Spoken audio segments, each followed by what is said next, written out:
Hey y'all, how's it going? Welcome back. It's Mia, and today we are discussing House of the Dragon episode 8, and what an emotional roller coaster this episode was. I obviously never know what to expect from these.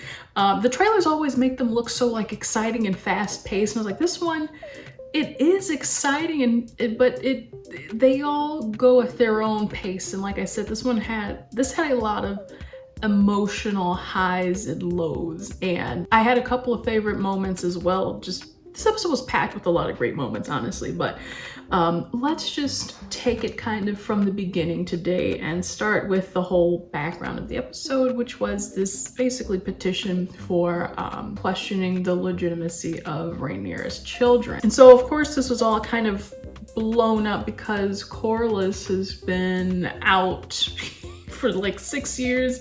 He's deathly ill. He's got blood fever or something horrible like that. And so they're like, we're probably gonna have to figure out who's up on the Driftwood throne. And so that's how this whole big thing kind of blows up for today's episode. So it is kind of funny how we have like the fight for the Iron Throne and then this kind of more micro like, and now who goes to Driftwood and who gets the, or Driftmark, and who gets the Driftwood throne? I am learning. I'm learning slowly but surely. So of course, on one end you've got Rhaenys, and it seems like this time she's like wanting it for herself in Corlys's absence. And I find that funny because it's like, you know, when she was supposed to be on the Iron Throne and then Rhaenyra asked her about that and she's like, no, I've given that up. Now it's like, really? I mean, she's within her right to feel that way. Like if she wants to have the Driftwood throne after losing the Iron Throne, I mean, why not? It's in her blood. So a little hypocritical, but I at the same time, I still get it that, you know, she's like, I didn't want the throne for Iron Throne. I'm over that. But now she wants Driftwood throne, or she wants to pass it however she pleases. But, also, we have Vaemond, who is kind of like a echo of Corlys, right? Because Corlys's whole thing was he wants the throne to be passed by blood. And of course, like realistically here, Rhaenyra's children do not have any Valyrian blood in them. So it's like, just give it to me, Vaemond, Corlys's brother, and you know, it'll be fine and dandy. And so that's the whole thing, you know, they have to petition to the king or whatever and summon Rhaenyra, you know, she got a subpoena basically. And so off she goes to King's Landing with Daemon. Then I explained that well. So really I was like, wow, what is Rhaenyra gonna do? Because she's got Rhaenys against her, she's got Vaemond against her, and then even Otto, like when they were sitting in council and he was like, you know, war is approaching, why should we have a child on the throne, right? Like if Lucerys gets the throne, Otto was like, hey, even I have a say in this. So I was like, okay, well, when we got to the part where Rhaenys and Rhaenyra were having their chat, and then Rhaenyra's like, you know, why don't I betroth my children to you, and betroth, tomato anyway, and she's like, and we can just, it was her peace treaty, right? Like your Laena's children marry my children, and then all is well. And I found it funny that Rhaenys also found her peace treaty desperate, kind of in the same way that Alicent was. She's just trying to help, like, let's be honest here. And so at that moment I was like, wow, Rhaenyra is cornered. Like, what is she gonna do? Because no one is on her side and everyone knows the truth. So I didn't have high hopes. I didn't know what was gonna happen. Then of course, you know, the night before she goes and talks to her father and she's kind of begging him like, you know, you have to help me because everyone is against me. So I want you to come help me. But I was like, what is he gonna do? Because at that moment, I didn't know like if his mind was all there. You saw how sickly he was. It was like, this man, his whole body is in the grave at this point. It's not just his foot anymore. So I was like, he could try, but I honestly didn't think she was gonna have any aces in the hole left. Then, you know, fast forward, they're having the court. Otto is holding and sitting over the proceedings. And it's finally time for, I forget which one he interrupts. Any case, he comes in, makes this dramatic appearance. The king comes in and, you know, it takes him like approximately 12 minutes to take it from the door to the Iron Throne. But the whole time it's like, you know, it was like that 11th hour save, like, you know, yeah, baby, let's go. The king is back, you know, he's back in action. He's a walking skeleton. He's got like his Phantom of the Opera mask. And it was just, I will say that scene was really well done just because it held so much emotion. Obviously, me being Team Rhaenyra, I'm like, yeah, I want her to have this win. I want her to have this advantage. So that was just really exciting to me. And then to see everyone's kind of reaction, because it's like, yeah, it's over for y'all now. What are you gonna do? The king is here. So yeah, I guess it was just kind of funny how I've been always wanting the king to step up and to do what was right. And this was, you know, for the first time in a long time, it felt like him doing what was right. So to make a long story short, the king is like, why are we even talking about this? You know, his whole thing has been turn a blind eye, regardless of how he really feels. But I think the number one thing for him, though, well, clearly the number one thing for him is protecting Rhaenyra. That's his girl.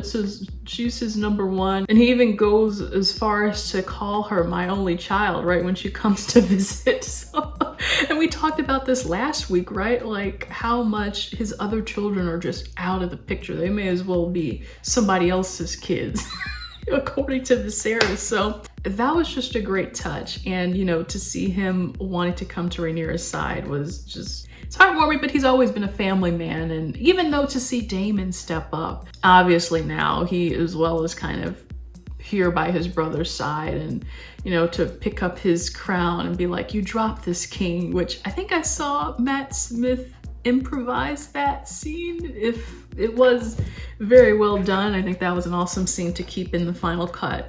But yeah, Vaemond shut him right up. Well, Vaemond got shut up by Daemon. That's what was going on. My jaw literally dropped to the floor when, you know, the king was like, I'll have your tongue for that, you know, calling Rhaenyra's sons, and then calling Rhaenyra, you know what, as well. It's like, you're not gonna say that about my daughter. So I was really happy to see both the king step up and then Daemon as well. As someone said online, it was like the Game of Thrones version of keep my wife's name out your mouth. I found that hilarious. So Daemon went swoosh, Vaemond is gone, and House Velaryon just taking a lot of L's, like every single week by week, just picking up lots of L's, but that's just how it goes. So now the score is kind of settled. It was funny to see Rhaenys scramble as well, to be like, oh, well, you know, Rhaenyra made a little treaty with me, and I just think it was quite swell, and I'm all with it, and I'm definitely gonna let Laena's daughters marry her sons. Wow, what a great, awesome treaty. That was hilarious as well. A round of applause for that. And then we move on to dinner time, which you guys have known. I love the awkward family dinners in House of Dragon, so I'm glad that was back. And speaking of more surprises, I was very surprised to see this whole event kind of take a turn, or a slight turn, when Alicent and Rhaenyra essentially buried the hatchet. And I think it was because of Viserys. I think they kind of understood, like, you know, Viserys is this man who loves his family. Alicent has been, as much as she might dislike everything that's come with the job, you know, she still has been by Viserys' side, which is very honorable.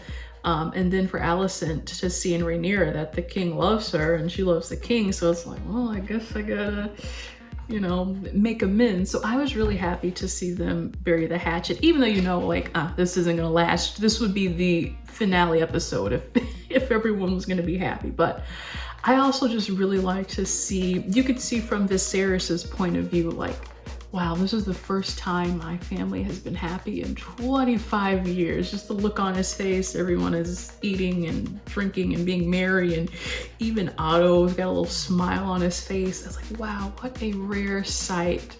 How long is this gonna last? Really, what, it lasts like all of 5 minutes, when, you know, all of a sudden Alicent's children have to go in and cause a fuss. And so those are the troublemakers. Those are the ones to watch out for. This is what happens when your father doesn't love you and your mother is, you know, a control freak. So we know again, things are going to be escalating because what happens in the next scene, which is when the king is like literally on his deathbed. Basically, right as the king is lying there, he's having his last breaths and he's, you know, telling Alicent about the Song of Ice and Fire. What a great book. You should go to your local library and check it out. No, he's like, he goes and tells Alicent that he thinks all of a sudden that Aegon is, you know, the Prince of Promise or whatever it is, right? He tells Alicent that like, hey, you got to do what you got to do because this is the prophecy.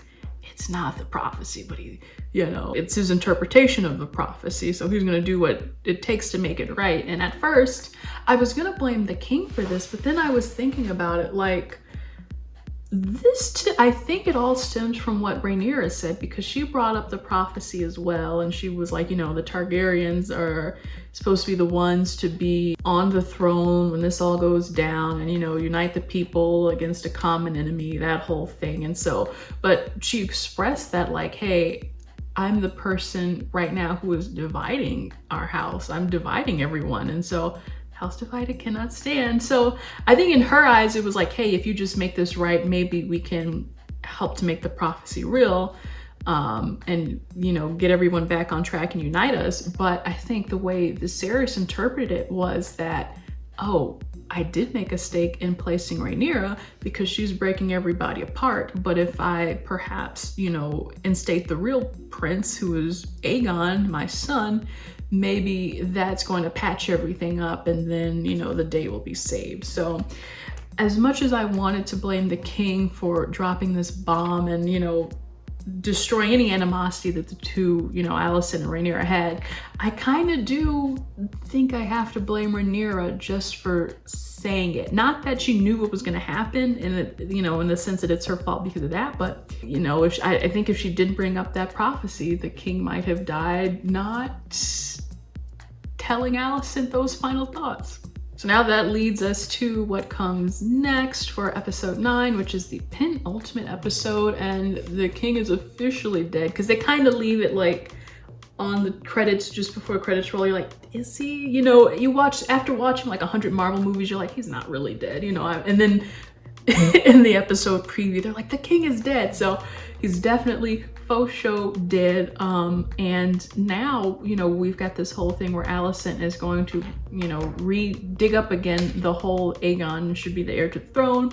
And who knows how it's going to explode from there. I am interested to see, you know, things get more hostile, you know, bring in Larys Strong, see what crazy mischievous things he gets into. And then I'm also interested to see, you know, like when people start picking sides, like, you know, will we see, you know, like one side of town wearing green and the other wearing, what is it, black or whatever. So that will be interesting. And then I'm also interested to see or hear more from Aegon. You know, I want the one-on-one interview with him, because it seems like he's just not interested in any of this. You know, he's already a deviant. Her sons, my God.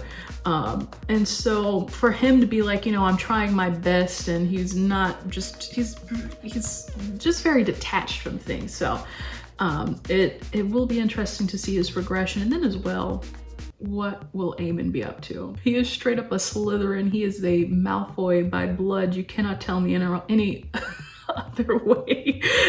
So man, Aemon, wow, I hate him already. He hasn't even really done anything, but I really hate him.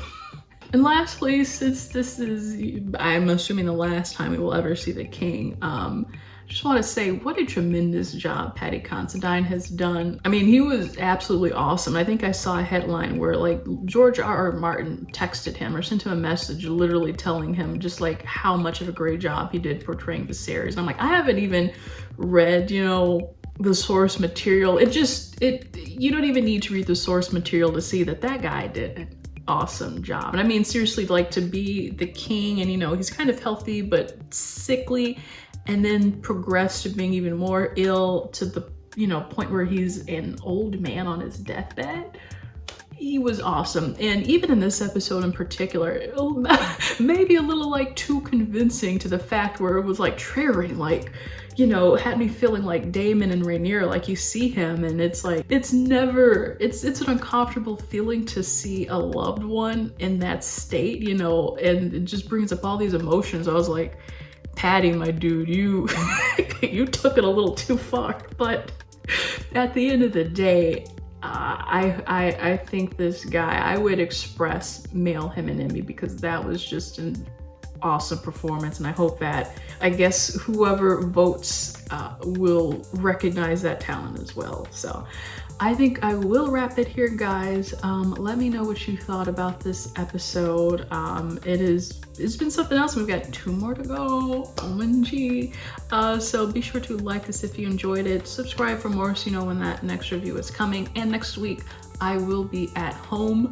Finally, this is the last House of the Dragon episode that I will be doing here. I'll be back home, and then this whole channel can be back to normal, everything back on schedule. We'll see. But no. So thanks again. I'll shut up and I will see you guys in the next video. Bye.